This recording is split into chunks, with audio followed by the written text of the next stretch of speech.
देखिए, जो जानकारी सामने निकल कर है, सरकार की तरफ से गाइडलाइंस जो जारी की गई सोशल मीडिया को कंट्रोल करने के लिए, लेकिन इसी के खिलाफ सोशल मीडिया की तरफ से, खासतौर से व्हाट्सएप की तरफ से ये कहकर पल्ला झाड़ा गया कि साहब ऐसा कुछ हम करने जा नहीं रहे, बल्कि सरकार की तरफ से जो गाइडलाइंस जारी की गई हैं उससे निजता का जो अधिकार है उसका हनन होता है। व्हाट्सएप का कहना है कि सरकार निजता का उल्लंघन करने को कह रही है, जबकि सरकार तर्क दे रही है कि वो निजता का सम्मान करती है, लेकिन नियम मानने ही होंगे।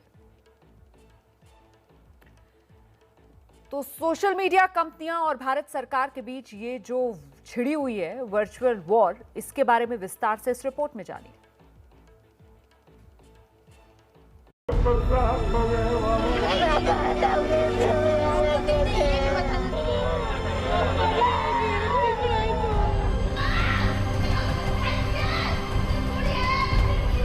और मैं 20 लोगों की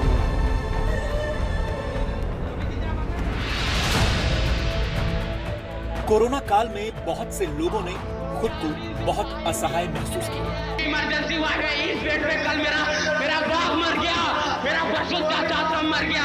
ये देखिए कैसे मर रहा है, तड़प रहा है, कोई ऑक्सीजन नहीं। जब कहीं से भी कोई मदद नहीं मिल पाई, उनके अपने आंखों के सामने तड़पते रहे, लेकिन मदद नहीं पहुंच पाई। मां बन पाएंगे ना, अच्छी बेटी बन पाएंगे ना, अच्छी बहन बन पाएंगे, क्योंकि आप किसी के लिए कुछ कर ही नहीं पाएंगे। लेकिन हमारे सामने ऐसी भी बहुत सी कहानियां हैं जब सिर्फ एक ट्वीट करने भर से लोगों को अस्पतालों में एडमिशन मिला या उन्हें ऑक्सीजन सिलेंडर मिल गया। ये सोशल मीडिया की ताकत है, लेकिन ऐसे में अगर ये सवाल उठे कि क्या भारत में फेसबुक और ट्विटर बंद हो जाएगा, इस दौर में ऐसे किसी सवाल की कल्पना भर से डर लगता है। लेकिन ऐसा हो सकता है क्योंकि पिछले कुछ वक्त से सोशल मीडिया की भूमिका पर सवाल उठते रहे हैं। फरवरी 2020 में जब दिल्ली में दंगा हुआ था, तो सोशल मीडिया की बड़ी भूमिका सामने आई। सोशल मीडिया पर डाला गया एक छोटा सा पोस्ट पूरा शहर जला सकता है।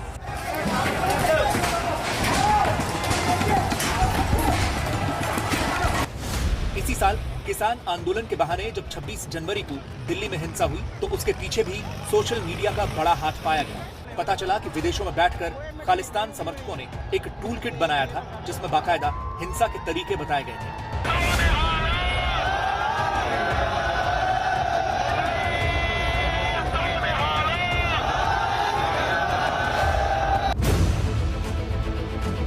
इसी के बाद सोशल मीडिया की जवाबदेही तय करने के लिए सरकार ने 25 फरवरी को कुछ गाइडलाइंस जारी की थी, जिन्हें अगले 3 महीनों में लागू करना था।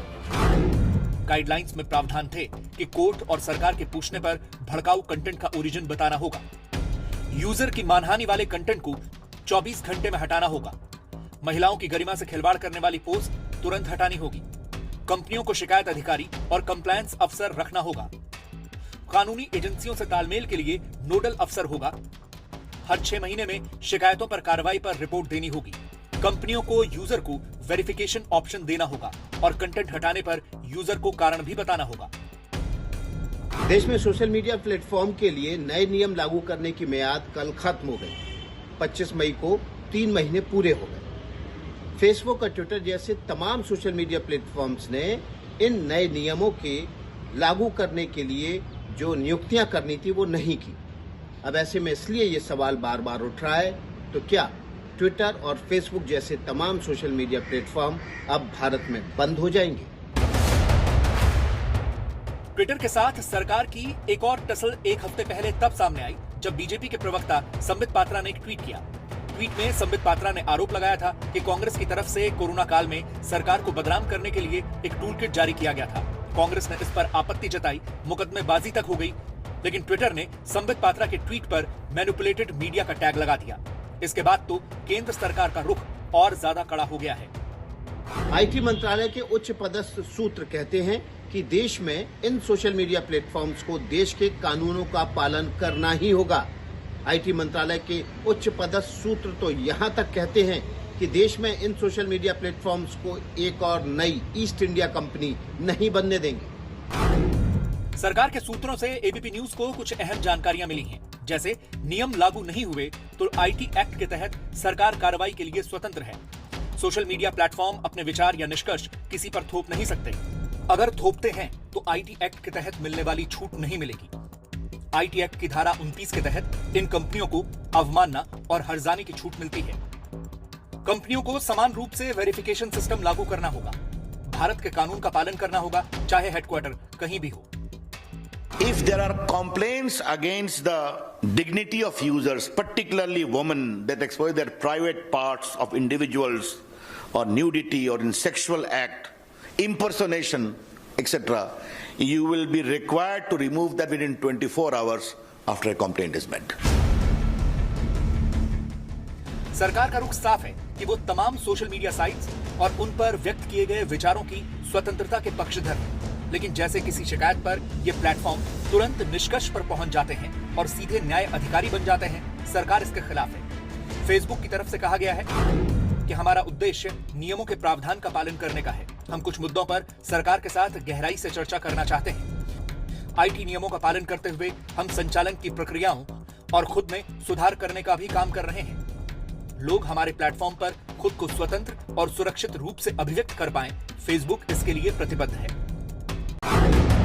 ट्विटर ने गाइडलाइंस को लागू करने के लिए 6 महीने का समय मांगा है, जबकि भारतीय ट्विटर कहे जाने वाले कू ऐप ने सरकार की गाइडलाइंस को लागू कर दिया है। सरकार को ये गाइडलाइंस इसलिए बनानी पड़ी क्योंकि सोशल मीडिया की लगातार भारत में पैठ बढ़ती जा रही है। देश भर में इनके यूजर्स की संख्या लगातार बढ़ रही है। इस वक्त व्हाट्सएप के 53 करोड़, ट्विटर के 2.25 करोड़, यूट्यूब के 45 करोड़, फेसबुक के 41 करोड़ और इंस्टाग्राम के 21 करोड़ यूजर्स भारत में हैं। इन सोशल मीडिया कंपनियों के लिए भारत एक बड़ा बाजार है, इसीलिए सरकार चाहती है कि वो देश के नियम कायदों का पालन करें। दरअसल सोशल मीडिया के लिए सरकार की नई गाइडलाइंस के बाद व्हाट्सएप ने अदालत तक का दरवाजा खटखटा दिया। अदालत में व्हाट्सएप ने सरकार के नियमों को निजता का उल्लंघन बताया और कहा कि वो नई गाइडलाइंस का पालन नहीं कर सकता है, जबकि सरकार का तर्क है कि वो निजता का सम्मान करती है, लेकिन नियम तो मान्य नहीं होंगे। सरकार की ये गाइडलाइंस व्हाट्सएप पर भी लागू होती है, जिसके भारत में बाकी कंपनियों के मुकाबले सबसे ज्यादा यूजर्स हैं। सरकार की गाइडलाइंस को लेकर आज व्हाट्सएप दिल्ली हाईकोर्ट पहुंच गया, जहां ये दलील दी कि केंद्र सरकार के ये दिशा निर्देश व्हाट्सएप इस्तेमाल करने वाले लोगों की निजता का हनन है और सोशल मीडिया कंपनियों को इनका पालन करने के लिए बाध्य नहीं किया जाना चाहिए। अपनी याचिका में व्हाट्सएप की तरफ से कहा गया कि सरकार के नए दिशा निर्देशों में चैट को ट्रेस करने की बात कही गई है। ये ऐसे है जैसे हमसे उपभोक्ताओं के फिंगरप्रिंट की जानकारी मांगी जा रही हो। ये एंड टू एंड एन्क्रिप्शन को तोड़ देगा और लोगों के निजता के अधिकार को मौलिक रूप से कमजोर कर देगा। व्हाट्सएप के इन आरोपों पर सरकार की तरफ से जवाब भी आया है। इलेक्ट्रॉनिक और आईटी मंत्रालय ने एक प्रेस रिलीज जारी करके कहा है कि सरकार निजता के अधिकार का सम्मान करती है और उसे भंग करने की कोई मंशा भी नहीं है। व्हाट्सएप को किसी खास संदेश के स्रोत तभी बताने की जरूरत होगी जब उस संदेश से भारत की संप्रभुता और अखंडता का या विदेशों से मैत्रीपूर्ण संबंधों का या कानून व्यवस्था का खतरा हो, या फिर उस संदेश से रेप या यौनाचार को बढ़ावा मिलता हो। केंद्र सरकार ने अपने आदेश में कहा है कि व्हाट्सएप को दो लोगों के बीच हो रही बातचीत का ब्यौरा अपने पास रखना होगा और जब कभी सरकार उसकी मांग करेगी तो वो सरकार के सामने पेश करना होगा। व्हाट्सएप का कहना है कि दुनिया भर में लोग इसकी खिलाफत करते रहे हैं क्योंकि एक तरीके से भारत सरकार का यह आदेश व्हाट्सएप की एंड टू एंड एन्क्रिप्शन नीति के भी खिलाफ है। व्हाट्सएप के साथ प्राइवेसी की इस लड़ाई में बहुत बहस हो चुकी है। ये भी तथ्य है कि व्हाट्सएप अपने यूजर्स की निजी जानकारियां मांगता है, लेकिन अदालत में वो इसी प्राइवेसी की दलील दे रहा है।